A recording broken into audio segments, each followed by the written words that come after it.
Hello, hello, hello. Welcome to another episode of Excellent Sports Talk with Mark. I am your host, Mark Bradley.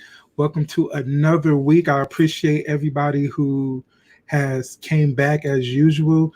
Today is a little bit later start time, but it's all good. It's better late than never. So I appreciate everybody who who's here and who waited for another great show. I'm glad as always to be on with you guys and bring you another great day of Extra Sports Talk. That's why it's the name of the show. So today we are going to go ahead and we have a lot of great things to talk about, and I'm excited. I'm excited to get it started. So first, we are going to go ahead and speak on the MLB season, and it is now the real deal.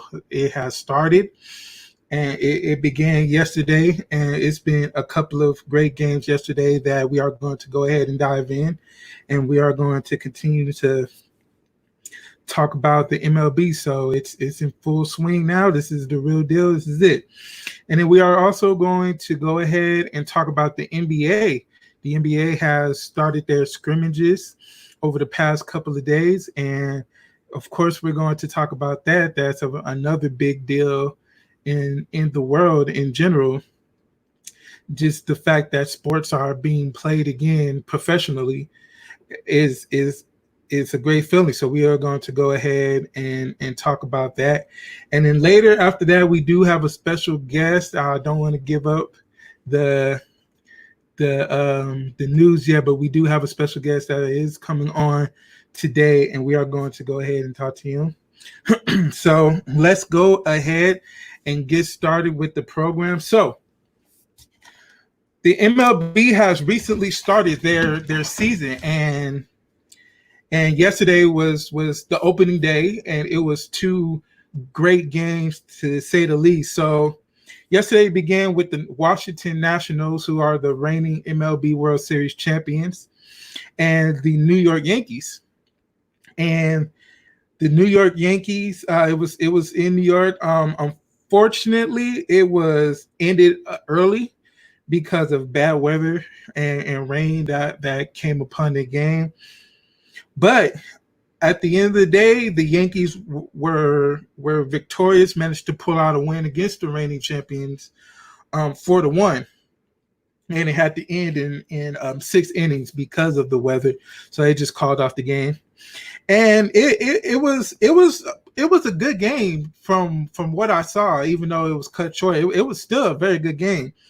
So so basically, it started with the Washington Nationals. Adam Eaton was able to produce right out the gate for the Washington Nationals. Everything seemed to go well, but then Giancarlo Stanton, who seems to already be in full season mode, just do what he does, and ended up with two hits, one of them being a home run in the first inning. And it was a home run off of Max Scherzer, who was the starting pitcher of the Washington Nationals. And everybody who really knows baseball knows that Max Scherzer is a excellent pitcher, and his stuff is really unhittable. So just the fact that people can't even get close to him because he has so much movement in his breaking pitches. He has an excellent fastball with great movement. But at the end of the day, we all know Giancarlo Stanton's status. I mean, he's a big guy who can hit home runs, and he proved it yesterday. He proved it yesterday, and he was able to produce for the New York Yankees. And also on the other side of the pitching duel, Gary Cole pitched an excellent game. And he seemed to be well worth the money that the New York Yankees gave him to join the club. Now, he came from Houston Astros, and of course, he had a lot of backlash because of he was a part of the teams that cheated in back in 2017 or 2018. I believe it was 2017, We all know about the Houston Astros scandal of them cheating, having knowing signs and having cameras around for them to get a competitive edge over the Los Angeles Dodgers, who they was playing in the World Series of 2017. And unfortunately, it came out to the forefront. He was a part of that team. So basically, he had a lot of backlash, but he pitched an excellent game yesterday where he managed to only give up one earned run. And he looks as advertised. I mean, even though he was a part of those, a part of that cheating team, he was still one of the top free agents in the MLB all season this last season. And he did apologize. I mean, it's not like, this is one of those things where you really can't apologize and sweep it under the rug. It's just one of those big things where he wants to move forward with the season, and man, he did an excellent job of doing that. So the Yankees managed to pull out that victory in a short game, and after that, we proceeded over to a major rivalry between these two clubs, which is the San Francisco Giants and the Los Angeles Dodgers. And it was at Dodger Stadium, with nobody there but cardboard fans in the background. I thought that was very funny to watch, seeing all the cardboard fans there at the Dodgers game. That was an excellent touch. And so the LA Dodgers and San Francisco Giants managed to go ahead and start their first games, and it was a very close game. Mookie Betts, who was traded from the Boston Red Sox to the Los Angeles Dodgers this year, managed to have his Los Angeles Dodgers debut, and it was an okay debut. It wasn't like anything mind-blowing that happened for Mookie Betts in this game. He managed to get one hit, and he was able to score later on in that inning. And unfortunately, that was his game. But that run pretty much blew open the whole game. And for Mookie Betts, this is a very refreshing start for him. He recently just signed one of the biggest contracts in MLB history over the past couple of days, signing a 12-year, $365 million contract to stay with the Los Angeles Dodgers. When there was a lot of uncertainty that was happening with Mookie Betts, seeing if he was even going to stay in Los Angeles after this year, because he was scheduled to be a free agent this upcoming year, and he decided to go ahead and make that move and stay with the Los Angeles Dodgers for another 12 years. That is a very long time. And don't get me wrong, Mookie Betts is well deserving of that contract. He's one of the brightest stars in the MLB, just basically going to his prime. And with him and Cody Bellinger on the same team, that is a dynamic duo. We're talking about MVPs over the past couple of years. We talking about Mookie Betts. He was an AL MVP, the American League MVP. And then Cody Bellinger last year was the NL MVP. And those two together can make noise for years to come. Not even this year, just years upon years to come. And it is going to be one of those eye-opening teams that you have to look out for, which is Los Angeles Dodgers. So getting back to the game, so the one run that Mookie Betts scored pretty much blew open the rest of the game. And let's get into the star of the game. Kike Hernandez, who was the second baseman for the Los Angeles Dodgers, was a major star for the Los Angeles Dodgers yesterday. He managed to have 4 hits out of the 5 attempts that he had at base. And one of them was being the home run. What was being the home run in the bottom of the seventh inning? I want to say where the Dodgers pretty much beat up on the on the Giants relievers, and they really didn't have an answer to the Dodgers lineup. Which, let's get into this. Now, this year is a little bit different. I stated this on previous shows that the National League has a DH this year, which is a designated hitter, which is usually not common in the NL. Normally what they have is they have the 8 hitters, and then the 9th hitter will usually be the pitcher. And we all know how pitchers are. Usually pitchers aren't the best hitters in the whole world, and that they really don't. They just bully the pitchers, and that's just an easy out. But this year it's a little bit different. It's the National League has a designated hitter, which is humongous for a team like the Los Angeles Dodgers, who has power from top to bottom. The whole team can hit home runs. The whole team can hit home runs, and that is a huge advantage for the Dodgers. They basically don't have to rely on the pitcher to become an easy out. So if they're having rallies, they have bases loaded, and the 9th hitter is coming up to the plate, which usually might be the pitcher in the National League. It's now a guy who's actually known for hitting. Oh my goodness, that is amazing for any strong, well-rounded team like the Dodgers. And whoever in the National League has, power bats, and they don't have to worry about a pitcher, that is beautiful. That is beautiful for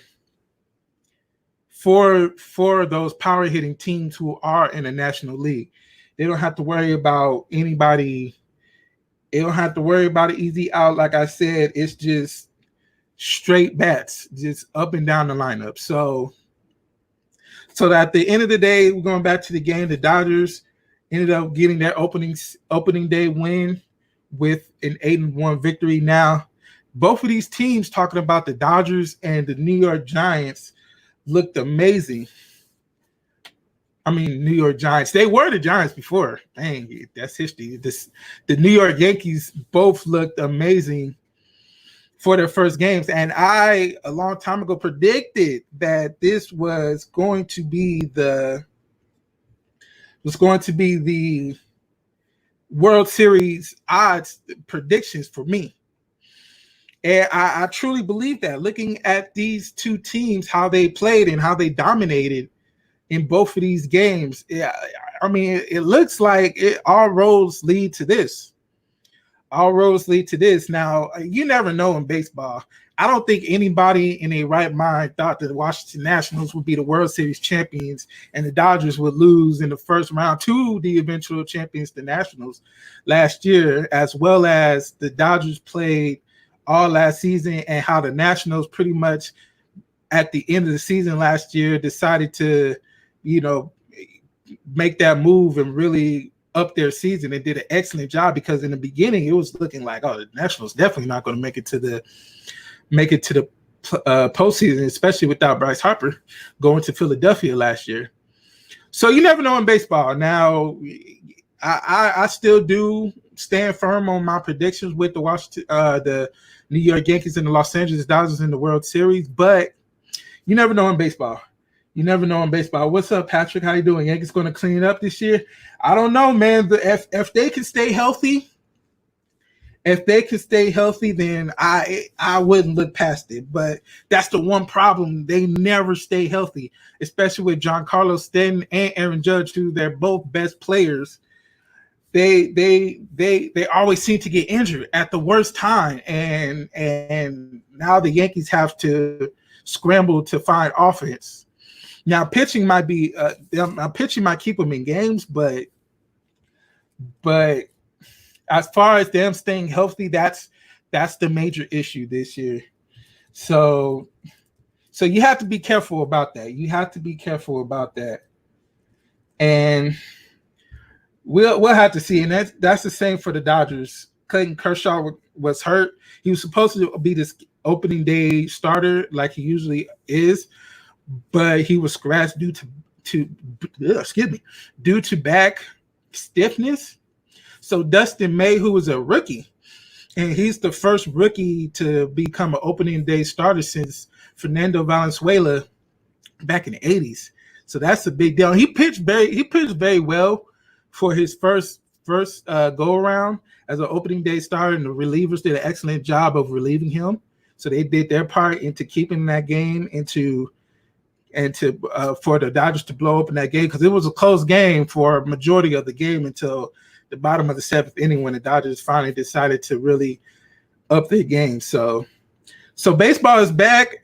Today we have more games, and it's in full swing, guys. This is it. Sports is back, and the MLB is starting us off nice. So we are going to go ahead and continue on with the NBA.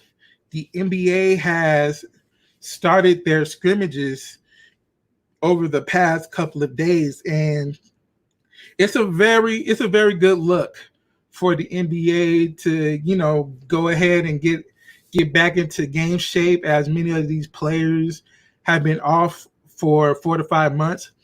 Now, of course, they have been hitting the gym, but it's different when you're in the game.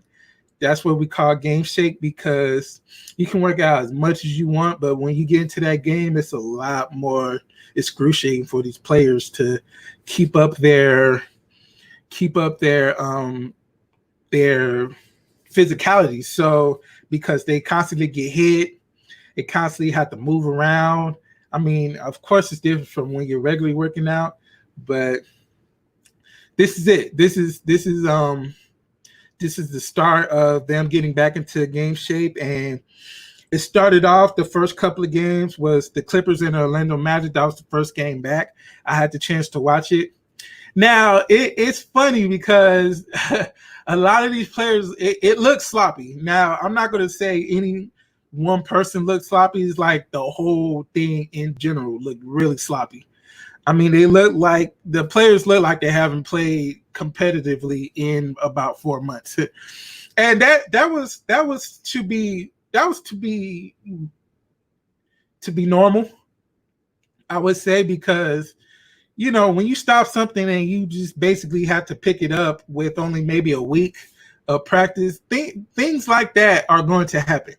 Things like that are going to happen. Now, some players looked a little bit better than others. When I was having a chance to watch the Orlando and Los Angeles Clippers game, Paul George was balling out, and he didn't have too many minutes. They only played him a little bit the first half, and then didn't worry about him the second half. He had 18 points and in the first half, which is very good.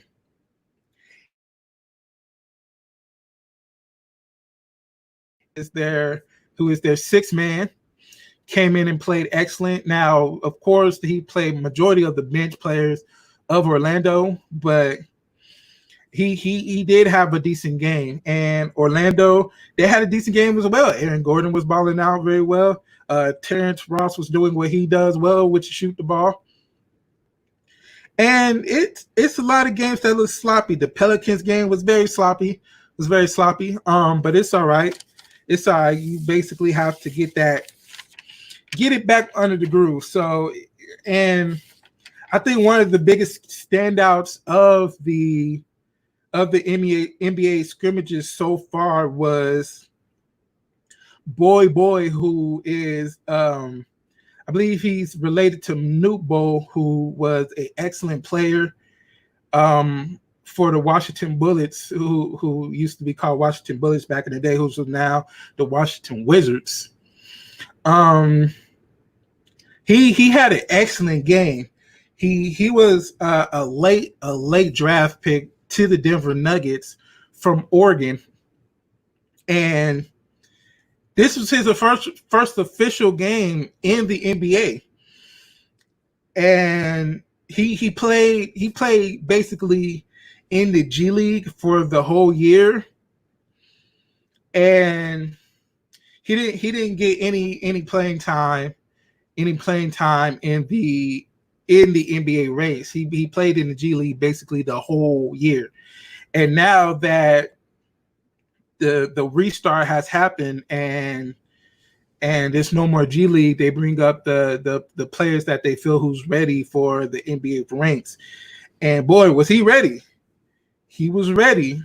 He had a double-double, his first official game in the NBA, and he impressed a lot of people.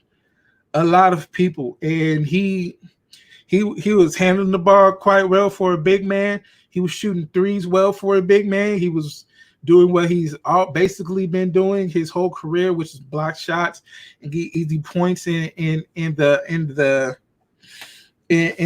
rim. And he's what he's been advertised. He played a great game. Now, I don't think that this is going to be the same when he, get actual in the competition.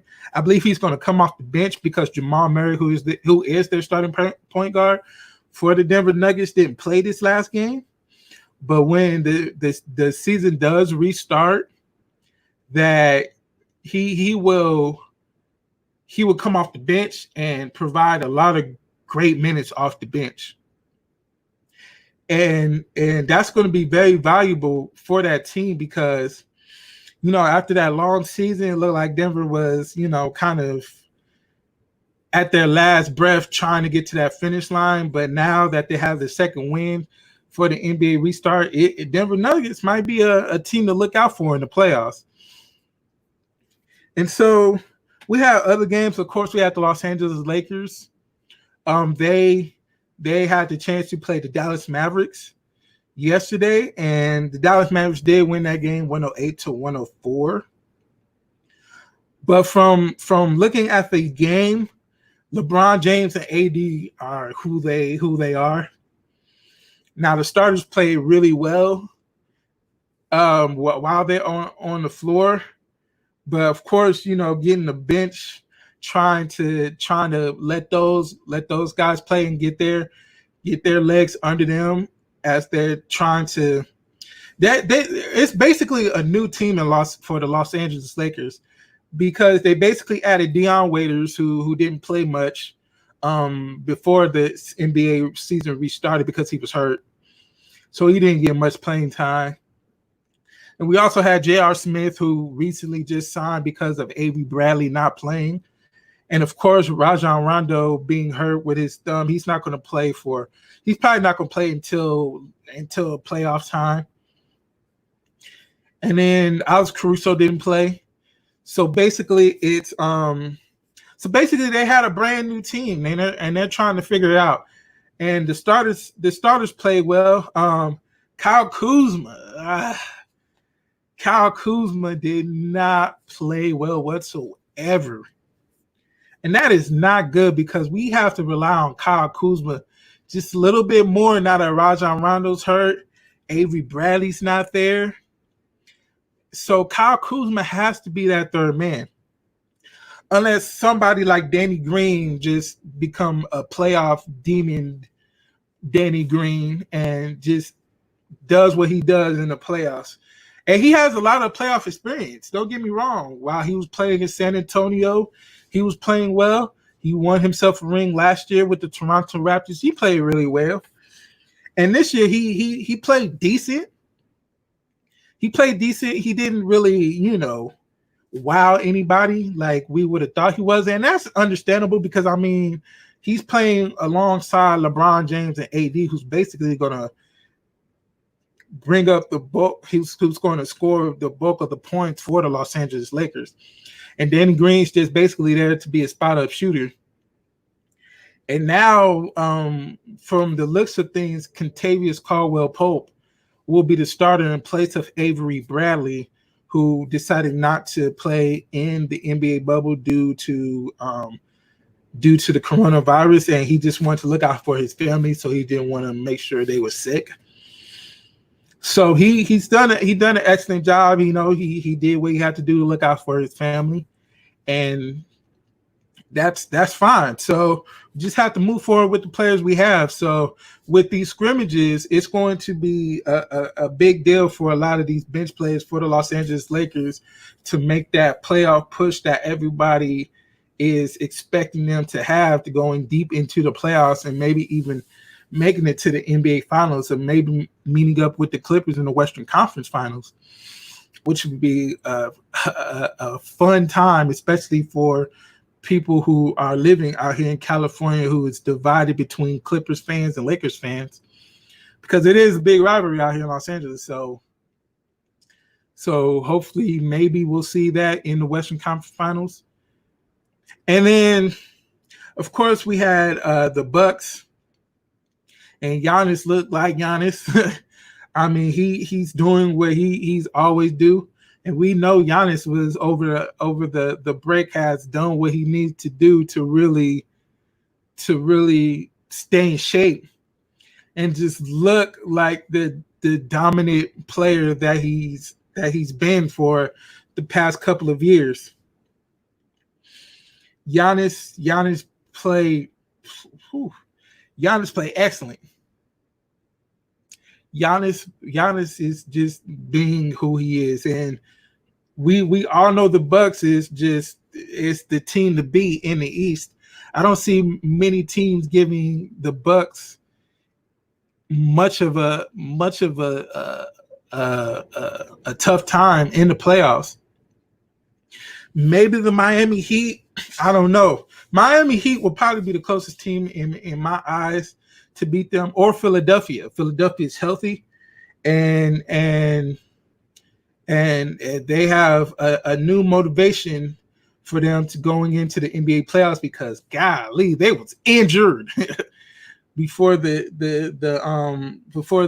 NBA restart. Hey Tammy, I appreciate you coming to the show. I really do. Thank you. And so like I said, the 76ers have a new motivation to really go out and make noise in the NBA Finals. And those are the top two teams I can see Philadelphia having. I mean, top two teams I see the Bucks having a rough time at it. But it seems like the Bucks basically are the team to beat in the East. Now we're gonna go ahead and see those two teams in the NBA Finals, the Lakers and the Bucks. I don't know. It's a lot different now that there is no home court advantage, and you have to really look at that. No fans, no home court advantage. That's tough for teams who are playing who the top teams who plays in the playoff, because that home court advantage is very big. Boston stand no chance. Boston do stand a chance. I just don't see them beating the Bucks at all.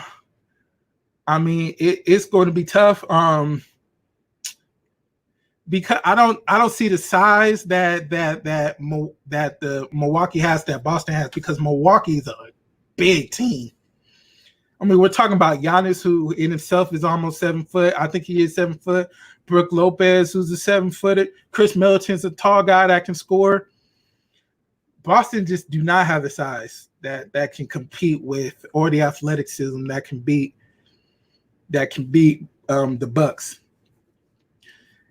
I mean, some people in Boston's just going to have to step up. We're talking about Gordon Hayward's going to have to come ball out. We know how Kemba Walker gets down. Enes Kanter maybe could be a X factor for the Boston Celtics. You never know, but it's going to be tough. It's going to be tough seeing them beat the Bucks, and I don't see them, outlasting a Philly team. And then we also have to look at Toronto. Toronto has been under the radar this year, and they're still a top team in the East. Now we're gonna talk about playoff Kyle Lowry. I don't know. I can't see Kyle Lowry, leading that team to the NBA Finals without a Kawhi Leonard. Jason Tatum, yes, Jason Tatum, he has elevated his game this year, Tammy, and he has elevated his game to something new, to something new. Now, can he withstand that for 7 games against a talented team like Milwaukee? I don't know. Not saying that he can't, but I just don't see it. I just don't see it. So it's gonna be hard. It's just something in my bones telling me the Bucks is just that team to beat in the East. In the East, so it's going to be tough. But now, I mean, nobody's really caring, especially those top teams who are in the playoffs already. So, are they going to have their scrimmages? I mean, when the season starts, are they really going to care? Because I mean, they are in the playoffs, but you do want to fight for that good position. But there's no home court advantage. So, do people really care about this? Do people really care about their position, knowing that there's no home court advantage? They're basically just playing in Orlando in the same spot. I don't really think so. I don't. So people don't care. I mean, they can just be where they want to be. But I mean, let's be real. Some teams don't want to play teams that in the lower seeds. Like, I wouldn't want to play Dallas. Let's be real. If I was the Clippers, I would be very upset playing the Dallas Mavericks, because the Dallas Mavericks are one of those teams that are in a bad situation because there was injured. Kristaps Porzingis was hurt a majority of the time, and Luka Doncic is a superstar. We're talking about MVP, and it's not going to be easy. Nobody wants to see Dallas. Nobody wants to play Dallas. I would not be happy if I was the Clippers playing Dallas. I would not. That's a tough team to beat. And we're talking about Luka Doncic, who's an MVP. He's going to get his triple doubles. He's a triple double right when he walks on the court. Easy. And everybody's healthy. Everybody's healthy. That's the biggest thing about this NBA bubble, is that everybody is healthy now. So there's no excuses. There's no excuses about this. So that's basically all about the NBA and scrimmages, and it's going to be a good it's going to be interesting to see how this moves forward for the NBA playoffs. So we are going to go ahead and continue on with our guest today. He is the coach of the University Preparatory Jaguars in Victorville, California. We have Coach Joshua Augustus here with us today. Coach, how's it going, man? How's everything with you?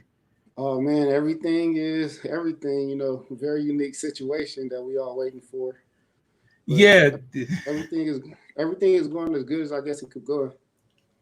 absolutely. And it's a hard time because we all try to figure out what's our next move so we can figure out, how we're going to approach the season and everything. But I mean, COVID has been tough, right? Right. Yeah. Yeah. It's been affecting everyone a little different. So it's just an interesting thing that's going on with the whole way the whole world is just pretty much changing, and everyone's kind of like paying attention. So it's definitely different. Yeah, it is different, especially for those, who are in high school, as we've been through, and we got to be a little extra careful, especially, with high school players. So we got to look out for how we can maintain their safety, right? You're right. Yeah, it's definitely number one. Definitely number one. Absolutely. So let's get started. So basically, tell the people how you got into coaching and how you ended up getting into university prep as the head coach. So I got into coaching I got into coaching. Originally, I started coaching football. I got into basketball coaching about 8 years ago at Hooper Hills High School in Fontana.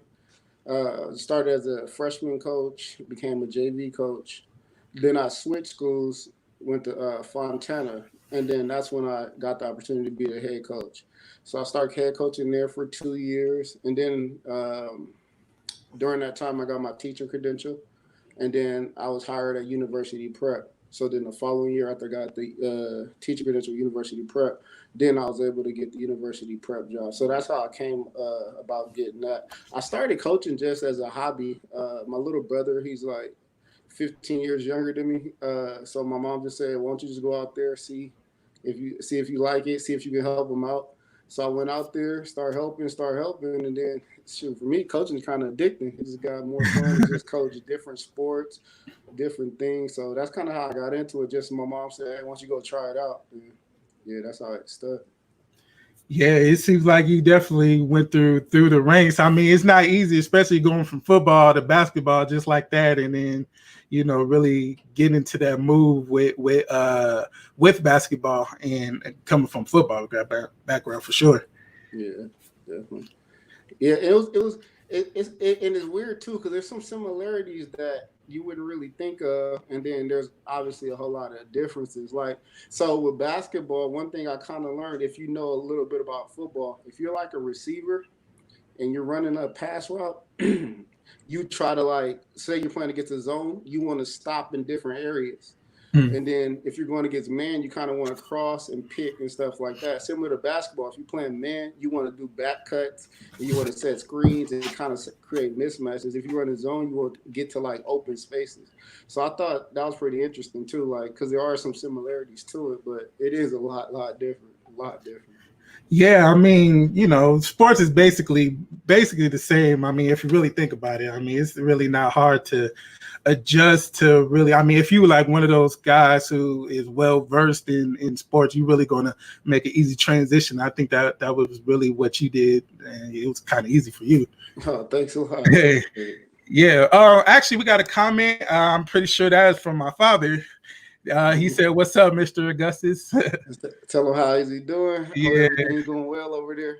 So, everybody loves you. That's how it is. Oh man, that feels good. It feels so, good. so, how you feel about the virus and as a coach taking the necessary steps to really focus on the player's safety, but trying to maintain focus on the season upcoming? I mean, in the end, I just want to be able to follow the guidelines, whatever they are. I feel as though I can get real creative with whatever drills I need to do based on those guidelines because we're starting to build our program a little bit, so we have a little bit of equipment, so we won't have to really do too much interaction, and then just hopefully we got the right supplies and things like that. Because if we got everything in place, like I hope we do, then the transition for us, particular, it won't be too tough. It'll just be a whole lot more time we have to put into it, based on we can't have too many groups in at a certain time. But other than that, with the way that they moved the basketball season to March, so it's going to be a lot of time in between there. So it's more so just coming up with a good plan that we get the most out of each day.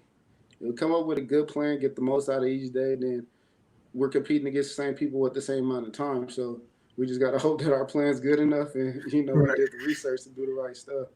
Yeah, exactly. And like you said, it's a lot of time for us to really think about a game plan to really put in motion. And that pretty much led into my next question as far as having tryouts and bringing in new players who might be coming in from different schools or people who didn't have that opportunity last year. How do you plan on approaching that into getting new players and putting them into place with the players that we have already? Just once again, it just depends on how everything could come about. It's really tough to kind of form trials the way I usually do it because it's a lot of competition, a lot of people going against each other, and I'm not sure how that's going to work right now. But with the players that I have seen before and that went through the program, may have played junior high, things like that, they'll probably get the priority at first. When they can come in some type of small groups or something like that. And then after that, once everything clears up, then we can have a full-on trial and give everybody the opportunity. Because, it just pays off when you play the year before. There's just certain benefits. One of the benefits this year will be that you get to be one of the first people to, kind of start working out and stuff like that. So I think it just kind of work out like that. Hopefully we have all the right stuff in check. Hopefully everyone gets their masks. Hopefully we can do temperature checks before they get in there. Hopefully just, pretty much just take care of all the little stuff. And then as long as all of us, like I said, we have a plan, we know what we're doing, and everybody know what their job is and what their role is and how they supposed to, maintain themselves and act while they're at practice and outside of practice, I think we'll be okay. But just waiting to see what the word is, pretty much. Yeah, that's the biggest thing, just getting that word so we can have the full 100% focus on really trying to get the team right. And so that pretty much goes into the next question as well. As far as last season, we both of us had the opportunity to really go through that season and just basically talk about the season last year for people who are watching. And for us, I can say, we was a senior heavy team. We basically, the whole majority of the team was seniors and who played quality minutes, and they all going on to the next adventure. So now this year coming up, it's a lot of underclassmen that has to step up. And so how do you feel about last season? And as far as you and the coach, how you feel like you did your performance as a head coach? I'm really critical of myself, so I always feel as though there's somewhere I can improve. But I'll tell you this much, the season was fun. It was a whole lot of fun. We scored the most points I've ever scored as a coach. We shut teams down, a lot of times. Everyone was showing up, engaged at practice. It was like 100% lock-in, trying to achieve our goals. I thought that was pretty much the best thing that could happen. So for me as a coach, when you have a bunch of kids buying in, wanting to get better and doing all the steps to try to get better, then it makes it pretty fun. So for me, last year was a lot of fun. And each year as I coach, I feel as though I'm peaking, I'm getting to my best. And then I realized the next year, shoot, now this, you can add something else. So then I feel like, I find a way to get better each year. So hopefully going into next year, we just find a way, since we didn't have that many people with experience, we know from, what we done before, and we keep building, and then we learn something else, and we get a little bit better as coaches. And then we can be able to, kind of let that trickle down to the players, and then they'll get the time that they need, and then hopefully they get the understanding that they need to pretty much get after it. But right before the COVID started, the younger guys, they played in a tournament, and they went to the championship game. They lost in the championship game, but they went to the championship game, and that was the first time they really ever played with each other. So I think it's promising. I think it's real promising coming up. It just depends on, if we get that buy-in again like we have the previous years, because it is a new group, not a lot of experience, and it might be some new students, some new kids that come in. That may take a little bit more time. So we'll see, but I'm pretty confident on, what we're going to be doing moving forward.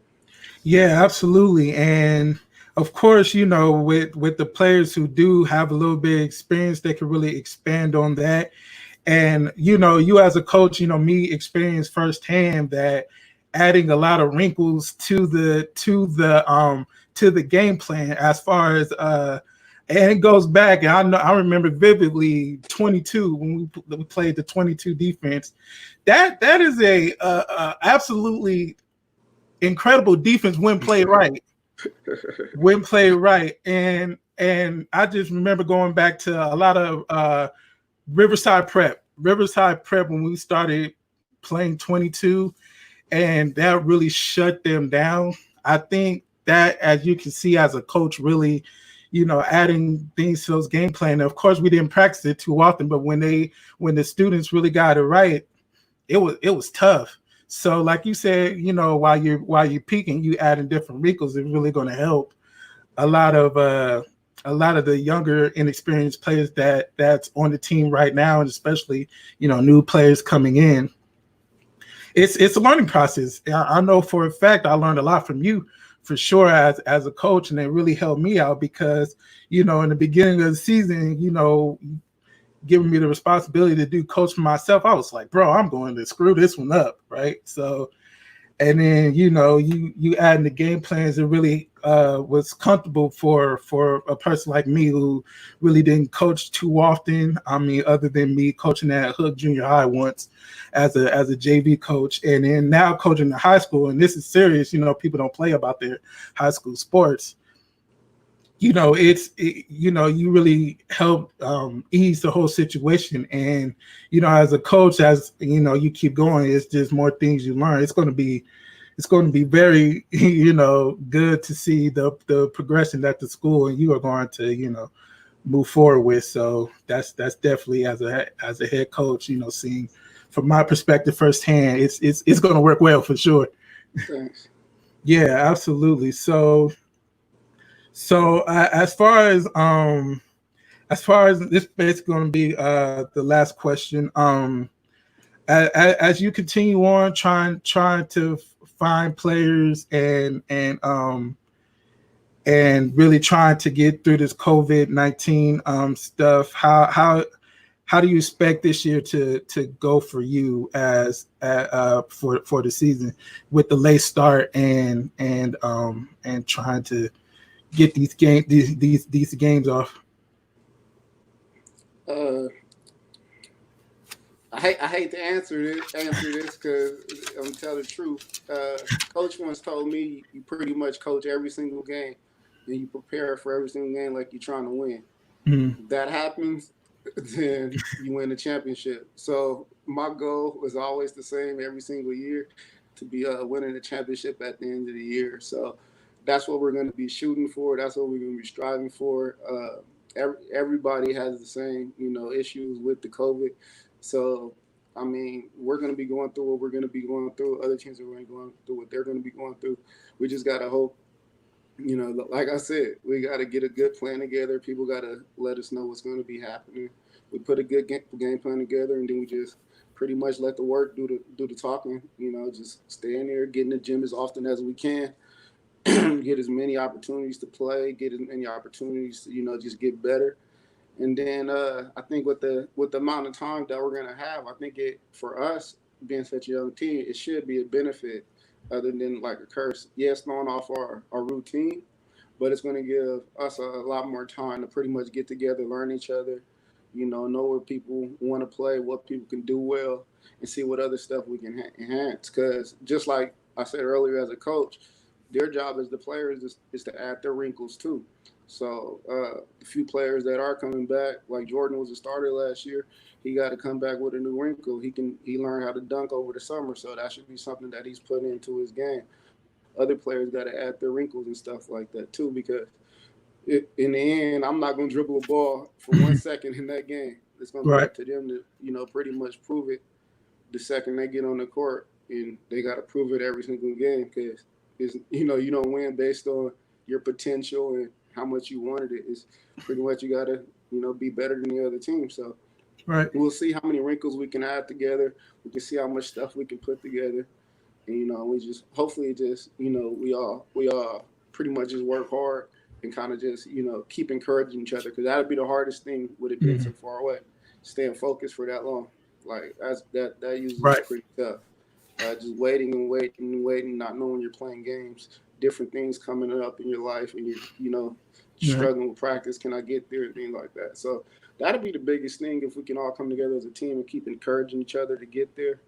Because other than that, like you said, you got a lot of experience over the last year. Me, keep learning, and then we do have players, even though they weren't starters, they have been in the program for 2 years. So hopefully they can catch on pretty easily, and then we just keep working our butts off, and hopefully we achieve a lot of the goals we set as a team. Yeah, and I'm excited, as a coach to really see, a lot of the players who were underclassmen last year, like you said, Jordan, adding that new wrinkle to his game, dunking. And to be honest, I see Jordan between now and the season, his senior year, one of the best players in the whole league. Gio, of course, Gio getting bigger, getting stronger. He was already a great player coming off the bench last year.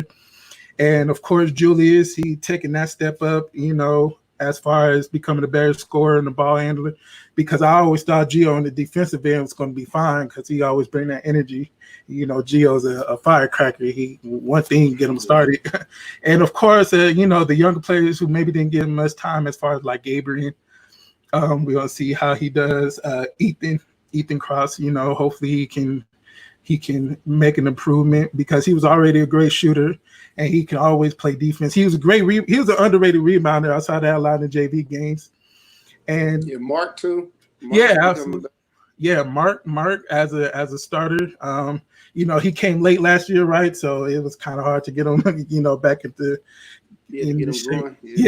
but this year it's no excuses, right? It's like we got the whole time. It's put up or shut up now. It's his senior year, so a lot of these players coming back, adding the wrinkles, like you said. It should be fun. It's going to be a fun season. Yeah, I mean, I'm excited, but no more excited than any other season. But right.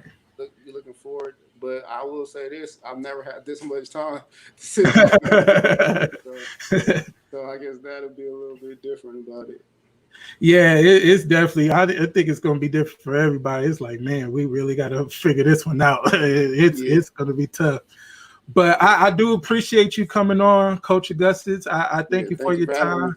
Yeah, absolutely, and I appreciate you coming on. So we're going to go ahead and continue on with the show, and we are and I appreciate Coach Augustus for coming on. He's an excellent coach who's really just every season just really improved as a coach. And I didn't have the chance to really experience that while I was at school, but while I was an assistant coach this year, you can just see improvement for the campus. This last year was, I think, the best team in school history. We did make the third round of the playoffs. Unfortunately, we ran into a great Cathedral City basketball team who had rowdy fans, and they was cheering that team on, and they had a lot of momentum going into the season. And that was a good Cathedral City we lost to. Unfortunately, we had injuries to our team, but all in all, at the end of the day, we had an excellent season. And Coach Augustus was the head man of it, and I can see for many years to come, as long as he's still the head coach of the University Prep Jaguars, it's going to be great. It's going to be great for the team. So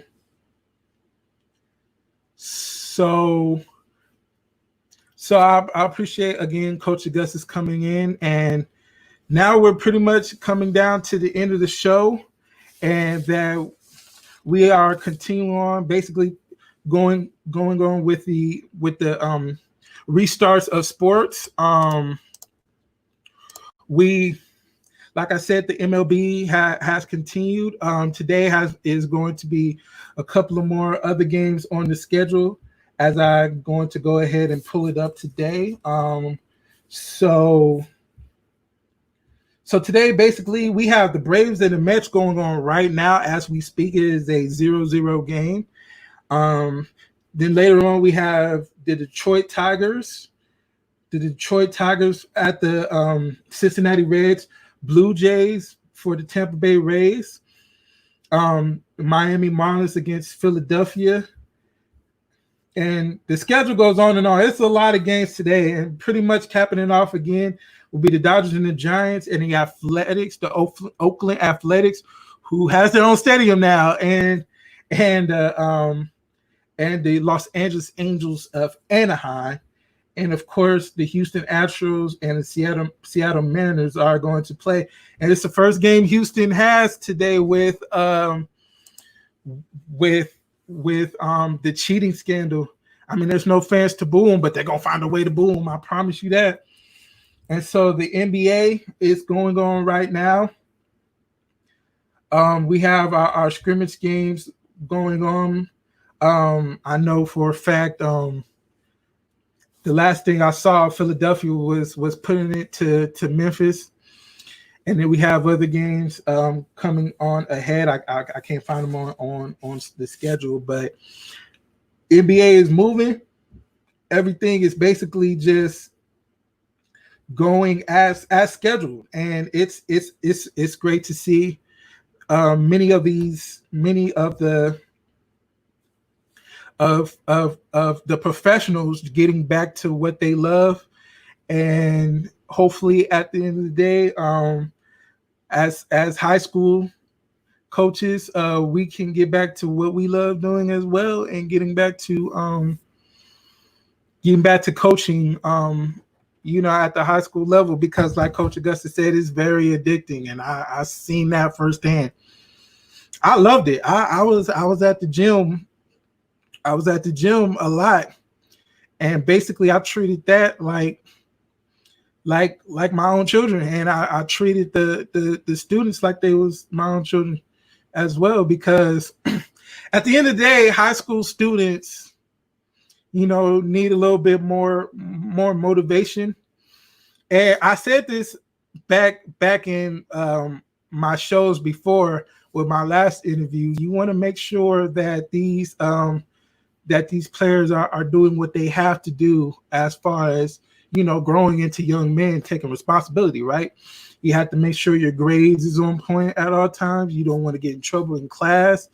You want to make sure you show up to practice when there is practice times, and you got to make sure that they're paying attention and they're on it.